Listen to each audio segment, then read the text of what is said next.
जामनिया में दूषित हुआ तालाब का पानी बीजेपी टीम से आरोप प्रत्यारोप तेज। जामनिया विधानसभा अंतर्गत वार्ड नंबर 9 और 32 के बीच स्थित सेंट्रल सातक्रम दागाकोटी का चांदनी तालाब इन दिनों पूरी तरह से दूषित हो चुका है। तालाब के आसपास गंदगी फैली हुई है, जिससे स्थानीय लोगों में आक्रोश देखा जा रहा है।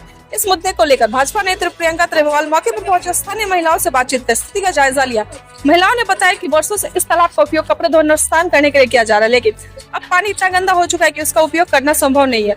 उनका आरोप है कि तालाब की कई वर्षों से सफाई नहीं हुई है, न ही ब्लीचिंग पाउडर का छिड़काव किया गया। मौके पर प्रियंका त्रिवेवाल ने कहा कि यह बेहद दुर्भाग्यपूर्ण है कि क्षेत्र के जनप्रतिनिधियों को इस समस्या की जानकारी होने के बावजूद भी कोई ठोस कदम नहीं उठाया गया। उन्होंने आसनसोल के मेयर, विधान उपाध्याय और संबंधित पार्षदों को निशाना साधते हुए कहा कि तृणमूल कांग्रेस का सरकार केवल कटमनी और भ्रष्टाचार हो रहा है। उन्होंने स्थानीय लोगों को आश्वासन दिया कि उनकी सरकार बनने पर पूरे वार्ड में व्यापक सफाई अभियान चलाया जाएगा और चुनाव से पहले तालाब की सफाई का प्रयास किया जाएगा। वहीं वार्ड नंबर 32 के पार्षद भोला हेला ने भाजपा और राजनीतिक लाभ लेने का आरोप लगाया। उन्होंने कहा कि कुछ दिन पहले भोगला चक्की मोड़ पर 11 दुकान आग लगने से जलकर राख हो गई थी। उससे मौके पर पहुंची, लेकिन दुकानदार को कोई ठोस सहायता नहीं मिली। जामुरिया के विधायक हरिराम सिंह ने प्रभावित 11 दुकानदार के लिए नई दुकान का निर्माण करवाया, उन्हें सौंपा। पार्षद ने कहा कि तृणमूल की सरकार जनता के साथ खड़ी रहती है और निरंतर विकास कार्य कर रही है। उनके अनुसार संबंधित वार्ड में सड़क, लाइट और पानी के जैसे मूलभूत सुविधाएं उपलब्ध कराई गई हैं। उन्होंने ये भी कहा कि प्रियंका त्रिवेवाल कोलकाता की निवासी है और स्थानीय परिस्थितियों को बेहतर तरीके से समझने के लिए क्षेत्र का व्यापक दौरा करना चाहिए। फिलहाल चांदनी तालाब की सफाई और जल जमाव की समस्या को लेकर क्षेत्र में राजनीतिक सरगर्मी तेज हो गई। अब देखना रहे कि प्रशासन इस मुद्दे पर क्या ठोस कदम उठाता है और स्थानीय लोगों को कब राहत मिलती है। इसके आगे की अपडेट्स के लिए देखते रहिए। Bureau report Asansol. কে জানিয়েছে যে এটা এলাকাটা হলো 9 নম্বর ওয়ার্ড আর 32 নম্বর ওয়ার্ডের মাঝখানে জায়গাটা, সেখানে একটা পুকুর আছে যেটা এরা কাপড় কাচার জন্য, স্নান করার জন্য সমস্ত মহিলারা ব্যবহার করে।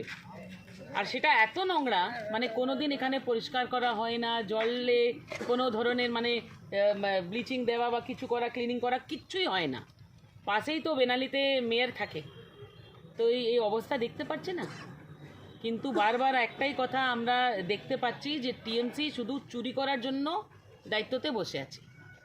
তো এবার এখানকার মানুষ সবই দেখেছে, সবই বুঝেছে। আমি এদেরকে কথা দিয়েছি আমাদের সরকার এখানে হওয়ার পরে এদের এলাকার পুরো পরিষ্কার আমরা করাবো। আর এই চেষ্টা আমি করব যে ইলেকশনের আগেই এই মানে পুকুরটা আমরা কিন্তু পরিষ্কার করিয়ে এদেরকে আমাদের থেকে যা হতে পারে মানে আমরা সেই সমর্থন করব।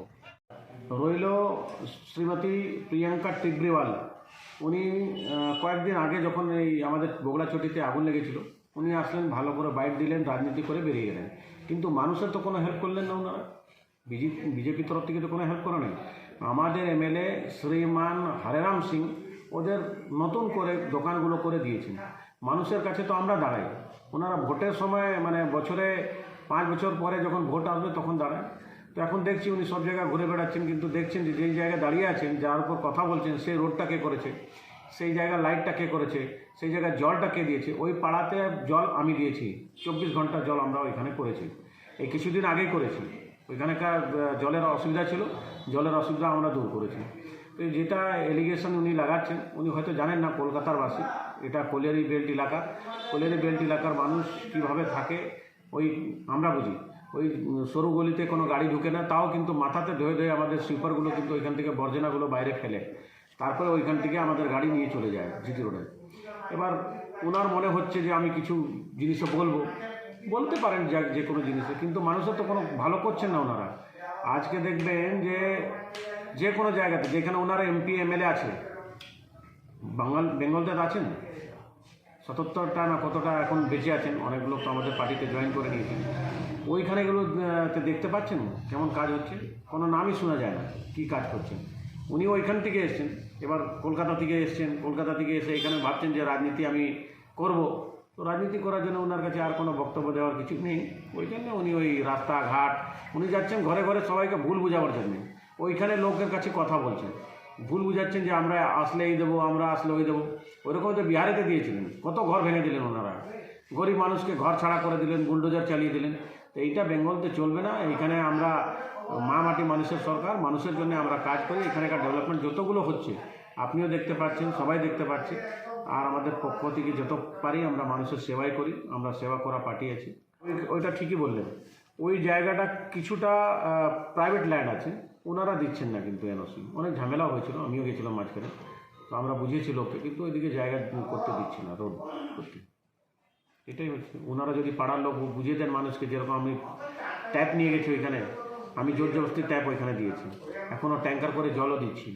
আপনি দেখতে পাচ্ছেন ওইখানকার মানুষ, একটা ওই পাহাড়ের মতন জায়গা আছে আর সরু গলি আছে, ওই গলির রাস্তাটা প্রাইভেট লোকের আছে, ও তো রাস্তা দিচ্ছে না। রাস্তা না দিলে আমরা রোডটা অন্য লোকের জোর করে তো দিতে পারবো না। এটাই হচ্ছে, যদি ওইখানকার আমি বলে এসেছি ওইখানকার সাধারণ মানুষকে কি আপনারা বুঝান ওনাকে, আমিও বুঝিয়েছি, ও যদি রাজি হয়ে যায় তাহলে আমরা বানিয়ে দেবো।